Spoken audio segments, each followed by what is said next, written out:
এই মেম্বার সাহেব আজকে আবার বিচার কি বুঝছুন মাতবর সাহেব এই পাড়া এর বোনের সম্পদ এ দিবার না। হেই পাড়া বনে অরিস দেশ থেকে অরিস মেটা দেশ থেকে ফানা তোমরা বুঝাই দে কে অরিস অরিস টরিস দিয়ে পাইতাম না শুরুতে পাইলা বড় করছে অরিস দিবার লাগিয়া দেখছুন কিরম গাড়তারা দেখছুন। মামা আমি কিন্তু ভুলে যাই আপনি আমার মামা লাগুন আমার মার অরিস আমার মারে বুঝাই দিন। তুই চুপ থাক মেম্বার সাহেব, আমার বাপের ওরিস যে বাবুক আপনারা ভালো মন্দ ব্যাগটাই বুঝেন, এটা আমার ব্যবস্থা আপনারা করে দেন। ওই তুই কিন্তু ভালো বাধ্য হয়ে গেছস। বেদবি কি দেখছুন? বেদবি তো শুরুই করছি না, আমার মার অরিস আমার মারে না বুঝাই দিলে তো বেদবি দেখবাই।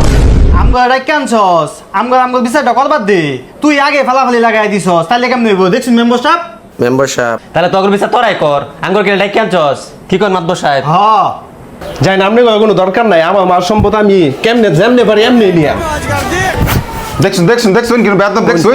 বেদবি করতো বেটা কি করবো বেটা, তুই তো বেটা একটা আস্তা নেবো খারাপ বেটা, তোর যে ধরে ফিরছে না তো বেশি। তোদের তোর থাপ থাপ দিলে কাম হতো না, তোদের ধরে দেওয়া কাজ চলকে বান্ধা তোর তোরে। আরে মেম্বার সাহেব না না এগুলি লাগতো না বুঝছুন নে।